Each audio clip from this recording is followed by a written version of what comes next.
Suis cocu. Alors, vous allez me dire, mais pourquoi vous avez choisi cette merveilleuse chanson?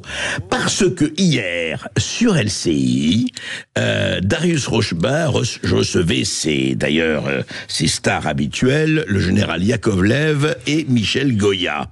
Et donc, voici, vous allez écouter ce que la question leur a posé Darius Rochba, et voici ce que d'abord le général Yakovlev et Goya ont répondu. Écoutez, on sent les chants désespérés sont les chants les plus beaux, et j'en sais d'immortels qui sont de purs sanglots. Écoutez. Comment est-ce que vous appelez ce qui se passe entre les Russes et les Américains? On ne sait même pas comment nommer ce qui se passe, parce que c'est plus que de la détente. Ils sont en train de s'entendre, en y pactiser. Certains disent même de s'allier. Est-ce que c'est possible? Vous avez raison, c'est innommable. C'est la première fois qu'on voit ça, en tout cas des Américains. On est dans l'innommable et il n'y a pas de nom pour ça. Ils n'étaient pas du tout obligés de tout donner à Poutine. Donc j'ai pas de nom pour ça. Pactiser, oui, c'est peut-être le bon terme, un pacte, qui ressemble effectivement, alors là on revient toujours à la comparaison avec les années 30, mais le pacte germano-soviétique en 1939, il surprend tout le monde. On est face à des ennemis qui sont apparemment irréductibles, et puis d'un seul coup, un changement d'alliance qui prend tout le monde un peu à contre-pied, et uniquement pour des questions d'intérêt mutuels. Et on est quand même quelque chose comme ça. On est dans une version du multivers où les États-Unis sont passés à l'Est. Enfin, en tout cas, l'administration américaine est passée complètement à l'Est. Et ça surprend tout le monde. Alors, les États-Unis sont passés à l'Est, l'administration américaine est passée à l'Est, voilà, tout est fichu, c'est innommable. François Martin, vous êtes géopoliticien, vous êtes essayiste, on vous a déjà reçu et toujours avec plaisir sur ce plateau. Vous êtes auteur de l'Ukraine et le basculement du monde, déjà, titre assez prémonitoire, il faut le dire, et Le temps des fractures, votre plus récent livre aux éditions Jean-Cyril Godefroy. Alors, qu'est-ce qui s'est passé? Effectivement, donc, Trump a tout livré, il s'est abandonné à Poutine. D'ailleurs, un journal très sérieux, Le Point, disait avant-hier, sur sa couverture, Trump, agent de Moscou, etc., etc. Est-ce qu'on en est là? Et qu'est-ce qui se passe véritablement qui provoque de tels sursauts ou de telles lamentations? Alors, ce qui est étonnant, c'est que nos amis européens s'étonnent de quelque chose qui a été annoncé, expliqué, détaillé, en particulier par Marco Rubio lors d'une interview avec Megyn Kelly, le nouveau ministre des Affaires étrangères, le nouveau ministre des Affaires étrangères, oui, qui a dit l'ordre d'après 45, c'est fini. Nous avons reconnu que le monde unipolaire ne fonctionne pas. D'ailleurs, on a raté notre coup. Et aujourd'hui, ce qui va fonctionner, c'est un monde multipolaire dans lequel il y a nous, la Russie et la Chine. Il a dit comme ça. Donc, dans un système comme celui-là, ce qui est important pour les Américains, et c'est totalement stratégique, c'est de découpler autant que faire se peut la Russie et la Chine. Parce que si demain, ils ont un problème avec la Chine, ils veulent pas être 1 contre 2, mais ils veulent être 1 plus 1 plus 1, dont un au milieu qui est capable de faire la médiation presque. Voilà, enfin, oui, c'est exactement. Et pour payer ce prix-là, ils sont prêts à larguer l'Ukraine en entier. Ils s'en foutent de l'Ukraine. Il dit, Brzezinski, c'est fini. Le mythe du grand échiquier, c'est fini. Rome et Carthage ont décidé de signer un accord pour se partager la Méditerranée. Mais alors, est-ce que c'est le pacte germano-soviétique, comme disent certains? Est-ce que c'est Munich, comme disent d'autres? Munich, si nous, le but c'est de nous bouffer, oui, c'est Munich, d'une certaine façon. Mais je veux dire, ce qui est étonnant, c'est que c'est clair comme le jour. Nous, on a vécu comme je vais dire un mot assez brutal, comme les prostituées d'un système colonialiste, je veux dire, dirigé par les Américains et les Russes d'une certaine façon ailleurs. Et aujourd'hui, on a simplement changé le système. Et nous, on veut pas l'accepter. Mais c'est très simple. Alors, ils n'ont pas de problème de fond, puisque en même temps, les Russes ont intérêt à se découpler autant que faire se peut des Chinois sans que ça paraisse une trahison. Par contre, ils ont l'un comme l'autre un problème de forme. C'est que si Trump largue tout, comme il a d'ailleurs annoncé qu'il allait le faire par la voie de Rubio, on ne manquera pas de l'accuser, c'est ce que les Européens font, d'être un traître. Oui. Et d'un autre côté, Poutine ne veut pas se faire appeler par Xi, disant, dis donc, t'embrasses ta nouvelle copine dès le premier soir, et moi. Donc il a intérêt à faire ça. Personne n'est dupe sur le fond de ce nouveau positionnement russe qui correspond à la nature des choses et à l'envie des Russes de revenir aussi vers l'Europe, mais il faut pas que ça se fasse de façon trop ostentatoire. Donc c'est pour ça qu'on habille un peu les choses. Mais toute cette pièce de théâtre, elle est connue de tous et elle est visible de tous. Et elle est déjà jouée, à votre avis, François Martin ? Elle est en train d'être jouée parce qu'on dit attends, on va s'occuper des ports, on va regarder ci, on va regarder ça. Mais sur le fond, en fait, stratégiquement, les Russes et les Américains sont absolument d'accord. En plus, il y a quelque chose qui se surajoute à ça, c'est que ce sont des conservateurs des deux côtés qui ont mis le conservatisme dans la racine même de leur engagement, puisque l'un a dit que la famille, dans sa constitution, c'était un homme, une femme et des enfants, et l'autre, dans son discours d'investiture, a dit qu'il y avait que deux genres. Donc ils se retrouvent avec deux conservatismes. Plus l'église au milieu du village. L'église au milieu du village. Ouais. Tout le reste du monde qui est comme ça, qui sont eux qui défendent une philosophie qui est celle que j'appelle de la sexualité reproductive, comme principe, pas comme comportement, mais comme principe. Et nous, on défend un principe de sexualité récréative. Donc, leur idée, c'est de nous flinguer, parce que tout ce qui est anti-conservateurs, c'est des progressistes. Donc, ils veulent pas des progressistes. Donc, dans je dirais, dans la lunette du sniper, il y en a trois. Il y a Van der Leyen, il y a Macron et il y a Starmer. Ben voilà. Donc, c'est les trois qui vont faire sauter. Parce que par ailleurs, et puis la démonstration sera comme ça complète. Oui. Trump n'a absolument pas besoin de l'OTAN parce que dès qu'il y a un dollar qui sort des États-Unis pour aller alimenter la lessiveuse, il dit on vole les petits Américains qui sont ceux qui m'aiment et que j'aime. Oui, donc il va pas payer des militaires qui sont là rien foutre et qui feront jamais la guerre. J'exagère un peu, mais dans son esprit c'est ça. Et il n'a pas besoin de l'OTAN ni même de l'Europe pour que tous les petits Européens ils viennent à le voir quand il en aura besoin. Il aura qu'à siffler. Il dit attends, je te mets 250% sur tes vins et tes alcools. Si t'es pas demain à la Maison Blanche, demain matin à 8h et quel que soit voilà. Donc il n'a pas besoin de tout ça, il va économiser beaucoup d'argent, il les tiendra tout autant, et donc ça, c'est pas compliqué de comprendre que ça va se passer comme ça. Mais quand même, François Martin, extraordinaire bouleversement du monde en quelques années. Ah ben totalement, en quelques mois. En quelques mois, en fait, on peut le dire. Moi, je l'avais vu dans mon livre, c'est pour ça que je l'ai appelé comme ça. Parce que ça fait 40 ans que je voyage et que je vois que le rapport de force change petit à petit. Mais il fallait un déclencheur. Et il y en a eu deux, d'abord. Un, ça a été la guerre d'Ukraine. Et le deuxième, c'est l'arrivée de Trump. Clac, clac. Et aujourd'hui, on s'aperçoit que le monde a changé, mais ça fait longtemps qu'il a changé. Oui, sauf qu'il n'y avait pas il fallait, vous savez, c'est toujours l'étincelle qui provoque. Voilà, c'est ça, absolument. C'était à la fois un révélateur et un accélérateur.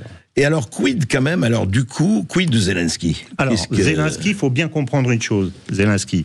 Là, tout à l'heure, avant d'arriver, j'entendais « touchez pas au Grisby ». Oui. Mais l'affaire d'Ukraine, c'est « touchez pas au Grisby » à la puissance 1 million. C'est la plus belle affaire de lessiveuse du siècle. À ce point. On a mis combien ? 600 milliards, 300 milliards les Américains, 300 milliards, plus tout ce qu'il y a de l'autre côté, c'est-à-dire la vente des terres rares, des terres agricoles, etc. Donc ça fait quoi ? Un petit business peut-être de 1000 milliards d'euros si on fait ça, ou de dollars dans les deux sens. Et qui c'est qui est au cœur de cette affaire ? C'est Zelensky. Je dirais le patron de la comment ça s'appelle, de la boîte de lessiveuse, c'est lui. À côté de son palais, il y a une petite boutique où il y a écrit Zelensky and Friends, comme on disait au Nigeria, dealer in all kind of goods and services. Extorsion de fonds, les copains et les coquins, extorsion de fonds, vol, etc. et compagnie. Parce que sur tout ce qui se fait dans un sens, les ventes d'armes, les détournements, l'argent qui est donné, il touche. Lui et ses copains qui sont autour. Sur tout ce qui se fait de l'autre côté, sur les biens, etc., il touche. Non seulement il est le PDG de cette boîte, mais il en est aussi le directeur commercial, parce que c'est lui-même qui va chercher les fonds lui-même. Oui, d'ailleurs, Trump a dit quel extraordinaire businessman. Il va quelque part, il revient avec 60 milliards. Donc, il est très fort. Il faut sortir de la logique, je dirais, politique pour comprendre son rôle dans la logique commerciale. Et si on se met dans la logique commerciale, on comprend que s'il sort de la place où il est aujourd'hui, il perd tout. Si les affaires se font directement entre les Russes et les Américains, c'est plus Zelensky and co, etc. C'est en face, c'est Trump and Putin and friends. Donc, il touche plus. Et les autres non plus. Donc, chaque fois qu'il va négocier, il reçoit sur un texto de ses copains, les Kolomoïski, les Akhmetov, etc., un petit texto qui dit garde bien pognon si tu veux pas faire sauter caisson. C'est ça le truc. On est très loin de Zelensky là. Est-ce que vraiment vous y allez fort, François Martin? On est très loin de Zelensky en Churchill, comme on nous l'a dépeint, comme certains nous l'ont dépeint.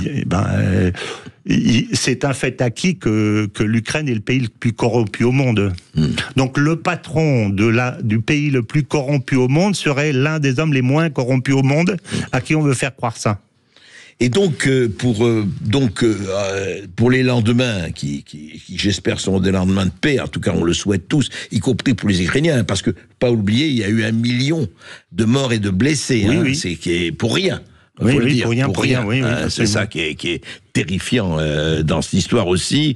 À votre avis, ça va aller assez vite. Enfin, on va pas faire les voyants ni le lire dans le marc de café, mais est-ce que ce mouvement entre Trump et Poutine pour se partager, on va pas faire Yalta non plus, mais pour se partager un peu, c'est déjà très avancé. Et surtout, la question que je vous posais, la dernière question, François Martin, quid de l'Europe? Que devient l'Europe dans cette galère? Voilà. Alors avant, je réponds juste sur une phrase sur le positionnement de Zelensky que j'ai bien expliqué, mais les oligarques qui sont autour de lui, en fait, en même temps, ils les protègent de par son statut, comme j'ai dit, en même temps, ils le tiennent parce que ce sont eux qui sont les patrons et les propriétaires des brigades de représailles, les Pravi Sector, etc. Ce sont des brigades privées, en fait, qui sont à eux.